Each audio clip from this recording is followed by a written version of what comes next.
Assalamualaikum warahmatullahi wabarakatuh. Tahun 583 Hijriah, pasukan muslimin yang dipimpin oleh Salahuddin Al-Ayyubi bergerak menuju Yerusalem, bertekad merebut dan membebaskan Yerusalem dari tangan pasukan Salib. Namun Salahuddin dan pasukannya harus menghadapi pasukan Salib di wilayah Hattin. Perang ini dikenal Perang Hattin atau Hittin. Dalam perang ini pasukan muslimin berkekuatan sekitar 30.000 orang berhasil menghancurkan sebagian besar pasukan kesatria Salib yang berasal dari Yerusalem, Tripoli, Antioquia, pasukan kapal dagang Italia, serta pasukan bayaran lainnya.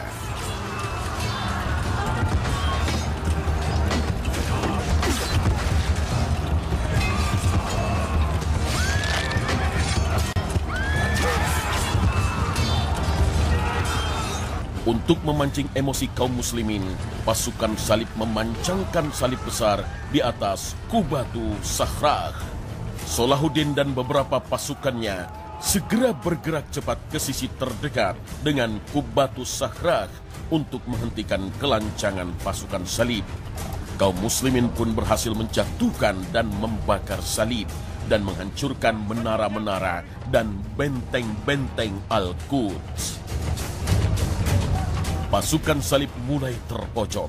Mereka tercerai-berai, kemudian mengajak berunding untuk menyerah. Pasukan Salib akhirnya kota ini kembali ke pangkuan umat Islam setelah selama 88 tahun dikuasai oleh orang-orang Nasrani. Salahuddin Al-Ayyubi pun segera mengeluarkan perintah membuang salib-salib yang terdapat di Masjid Al-Aqsa. Sosok Salahuddin Al-Ayyubi, inilah kisah selengkapnya. Ini adalah tokoh besar dalam Islam yang ternyata masih menyisakan rasa gentar itu di kalangan masyarakat Eropa, karena sebenarnya seorang Salahuddin Al-Ayyubi walau sudah berlalu 9 abad lamanya, tetapi dia masih menyisakan sebuah kenangan yang panjang bagi masyarakat Eropa saat ini. Yaitu ketika ada disebutkan tentang jenderal Prancis namanya Henry Gouraud, itu ketika sampai di makamnya Salahuddin Al-Ayyubi rahimahullah ta'ala, maka dia bahkan sempat disebutkan menendang nisan kuburannya Salahuddin Al-Ayyubi. Kemudian dia berkata bahwa Salahuddin, kami sudah datang kembali. Salahuddin Al-Ayyubi bukan terlahir dari golongan orang Arab, melainkan dari suku Kurdi. Ia lahir pada tahun 532 Hijriah di kota Tikrit, Irak. Saat kelahiran Salahuddin, keluarganya sedang dalam kondisi terusir dari Tikrit. Sebagian orang memandang pesimis atas kelahiran Salahuddin, namun orang lain memberi nasihat bahwa bisa jadi Salahuddin akan menjadi pemimpin yang sangat cemerlang. Dari Tikrit, keluarga Kurdi ini berpindah menuju Mosul. Kemudian mereka berpindah lagi ke Halab atau Aleppo di Suriah. Sang ayah Najmuddin Ayyub dan sang paman Asaduddin Shirkuh membantu Imaduddin Zenki, hingga keduanya menjadi orang penting bagi sang penguasa Suriah ini. Salahuddin pun tumbuh di lingkungan yang penuh keberkahan dan kerabat yang terhormat. Ia belajar menunggang kuda, menggunakan senjata, dan tumbuh dalam lingkungan yang sangat mencintai jihad.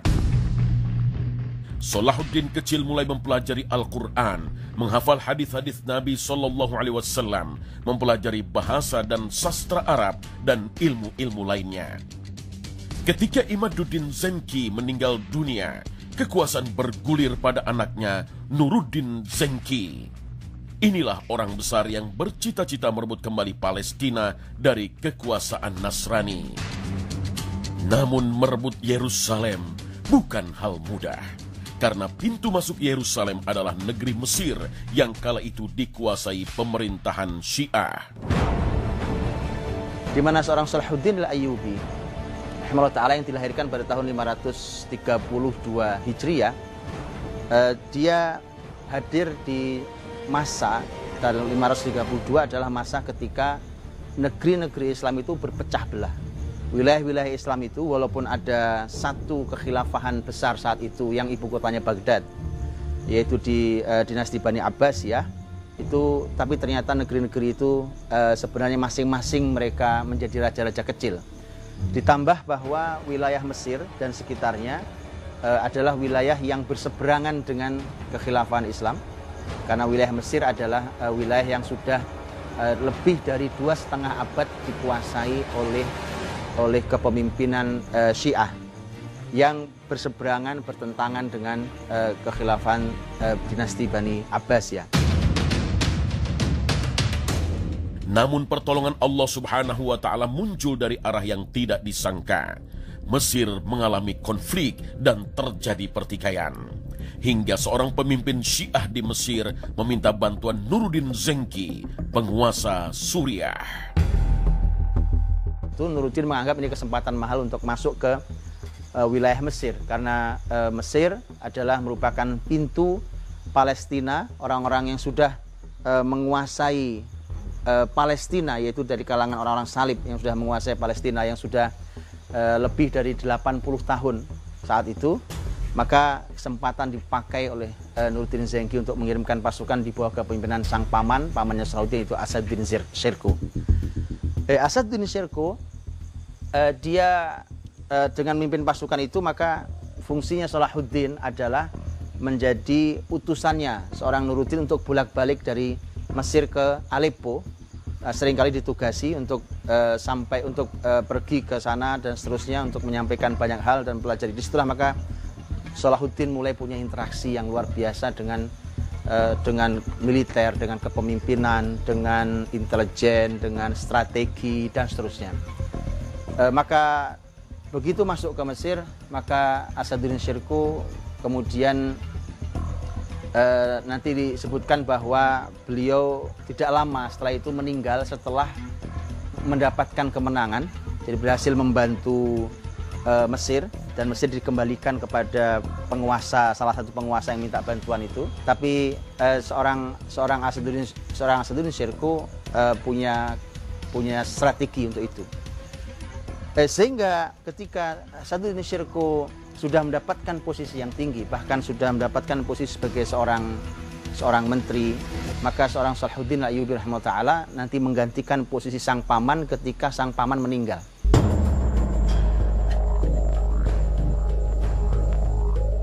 Sebagai pemimpin legiun pasukan asing di Mesir, Salahuddin tak mudah mendapat dukungan, apalagi kaum muslimin Mesir dalam posisi yang serendah-rendahnya. Tugas berat untuk bisa memobilisasi kaum muslimin menghadapi pasukan salib di Yerusalem harus ia siasati secermat mungkin.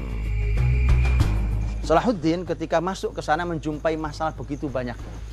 Dan sebenarnya disinilah kewajaran bahwa sesungguhnya muslimin tidak kehilangan kebesarannya kecuali karena muslimin sendiri yang memang lemah, muslimin sendiri yang memang tidak layak untuk mendapatkan kebesarannya, bukan karena musuhnya. Karena sebenarnya Mesir adalah wilayah yang lemah sekali, bahkan sampai ada ungkapan saat itu, ini adalah negeri tanpa laki-laki. Itu artinya sebuah ungkapan saja, sebuah ungkapan bahwa sebegitunya lemah Mesir saat itu, dan terjadi pertikaian di antara pemimpinnya. Tapi memang yang menarik adalah kekokohan masyarakat Mesir. Karena masyarakat Mesir itu disebutkan, ada pembahasan di sejarah bahwa apakah masyarakat Mesir terpengaruh oleh ajaran Syiah sampai mendarah daging akidah Syiah di masyarakat Mesir atau tidak, atau dia sebenarnya pemikiran Syiah hanya ada di level para pemimpin mereka. Dan terbukti nanti ternyata Salahuddin dengan sangat mudahnya untuk mengembalikan mereka di dalam kepada akidah yang benar, dan kemudian menjadi pondasi yang kuat untuk memasuki wilayah Palestina. Salahuddin Al-Ayyubi melakukan berbagai gerakan yang visioner untuk memperbaiki Mesir sebagai pintu utama menuju Yerusalem. Sebab jika pintu utama ini tidak diperbaiki, mustahil kemenangan akan diraih. Salahuddin Al-Ayyubi menanamkan dua pondasi dasar yang amat kuat di masyarakat Mesir yang dipimpinnya. Yang pertama adalah membangun iman dan akidah yang benar. Hal ini penting bukan hanya untuk Mesir, tapi juga Syam hingga Irak. Untuk membersihkan akidah kaum muslimin, beliau mendirikan madrasah-madrasah serta menyemarakkan dakwah. Yang kedua adalah mewujudkan persatuan di antara wilayah-wilayah itu. Hal ini adalah pelajaran berharga hingga saat ini, bahwa jika ingin Islam meraih kemenangan, kaum muslimin dimanapun harus bersatu. Allah berfirman, "Dan berpegang teguhlah kamu semuanya pada tali agama Allah seraya dengan berjamaah, dan janganlah kamu bercerai-berai. Dan ingatlah nikmat Allah kepadamu ketika kamu dahulu masa jahiliyah bermusuhan. Lalu Allah mempersatukan hatimu, sehingga dengan karunia-Nya kamu menjadi bersaudara. Sedangkan ketika itu kamu berada di tepi jurang neraka. Lalu Allah menyelamatkan kamu dari sana. Demikianlah Allah menerangkan ayat-ayat-Nya kepadamu agar kamu mendapat petunjuk." Al-Quran Surah Ali Imran ayat 103. Salahuddin Al-Ayyubi menanamkan persatuan dan kesatuan umat serta membangkitkan kesadaran mereka untuk menghadapi pasukan salib. Salahuddin mulai menyatukan wilayah per wilayah di negeri Syam, karena saat itu ada raja-raja kecil di negeri-negeri itu. Satu persatu dia menggunakan berbagai macam strategi untuk menghubungi sana-sini. Dan juga ada pelajaran sangat mahal tentang tema iman. Kalau itu adalah persatuan, adalah tema iman. Salahuddin menjadikan sholat subuh sebagai ukuran. Salahuddin bolak-balik Mesir, Suria, Mesir, Suria. Ketika di Suria, kita tahu ada masjid paling besar saat itu, yaitu masjid peninggalan dinasti Bani Umayyah, Al-Jami' Al-Umawi, masjid besar. Dan disitulah Salahuddin mengukur tentang sholat subuh masyarakat muslim, apakah sudah seramai mereka melaksanakan sholat Jumat.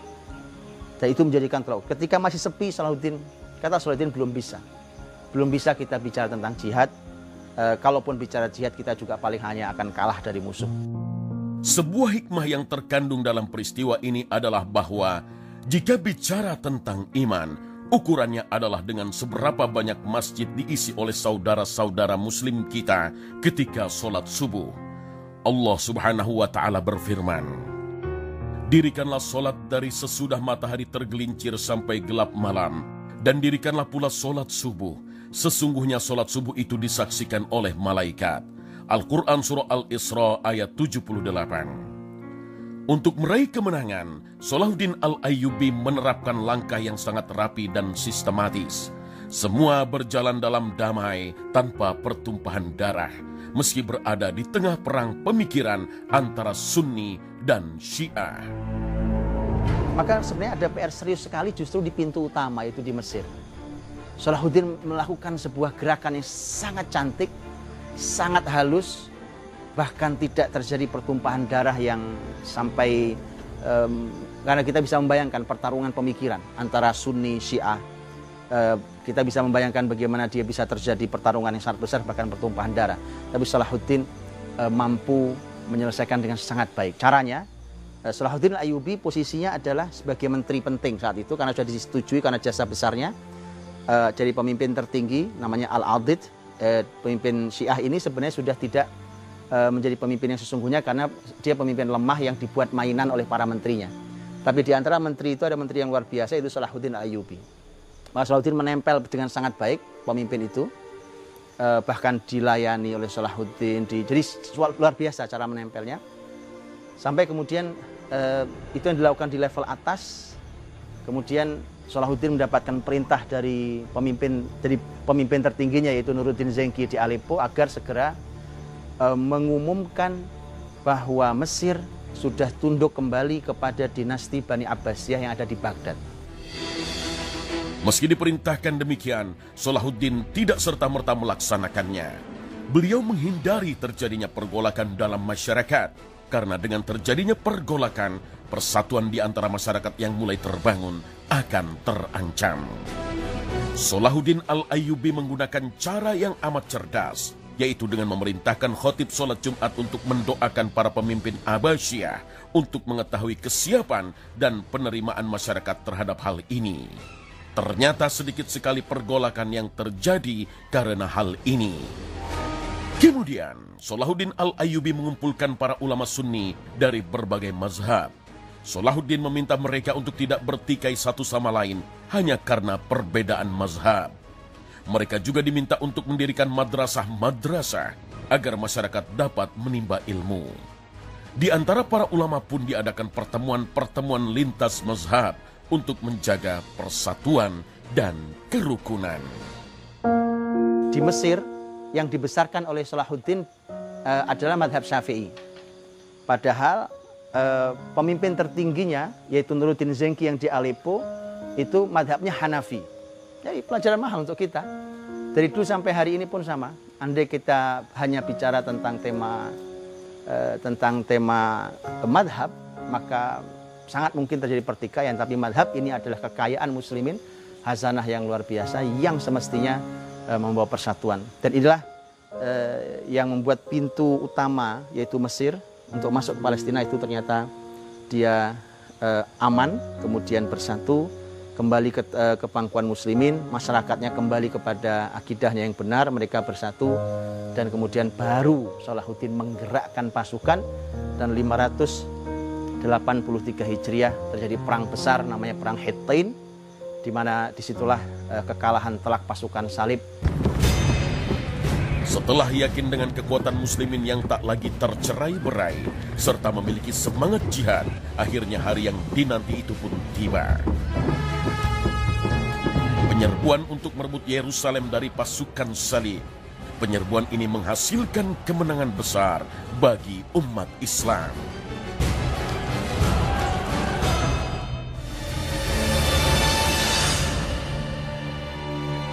Kemudian Salahuddin berhasil membebaskan Al-Quds sebagai pusatnya dan mengambil alih, kemudian memulangkan orang-orang Eropa ke negeri mereka yang bermasalah dihukum, yang tidak bermasalah dilepaskan, sangat adil. Dan kemudian menarik sekali ketika Allah Subhanahu wa Ta'ala ternyata mengambil Salahuddin tahun 589. Bayangkan 583, tugas utama Salahuddin membebaskan Palestina berhasil dia lakukan tahun 589. Artinya hanya 6 tahun setelahnya Salahuddin harus menghadap Allah Subhanahu wa Ta'ala. Seakan Salahuddin dihadirkan Allah hanya untuk bebaskan Palestina. Begitu selesai, kembalilah ya Tuhan nafsul mutmainnah irji'i ila rabbiki radiyatan mardiyah. Wahai jiwa-jiwa yang tenang, kembali pada Allah. Sudah selesai tugasmu. Fadkhuli fi ibadi wadkhuli jannati. Masuklah bersama hamba-hambaku yang lain dan masuklah ke dalam surgaku. Di akhir hayatnya, Salahuddin Al-Ayyubi meninggal dengan kesederhanaan.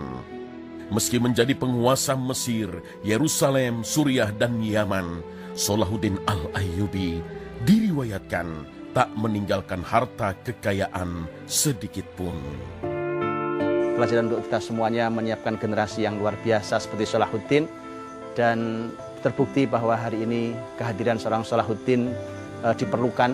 Salahuddin yang baru, tidak mesti orang Arab, karena pun Salahuddin bukan orang Arab. Kesempatan besar untuk kita semua. Semoga Allah memberkati kita semuanya, dan Assalamualaikum warahmatullahi wabarakatuh.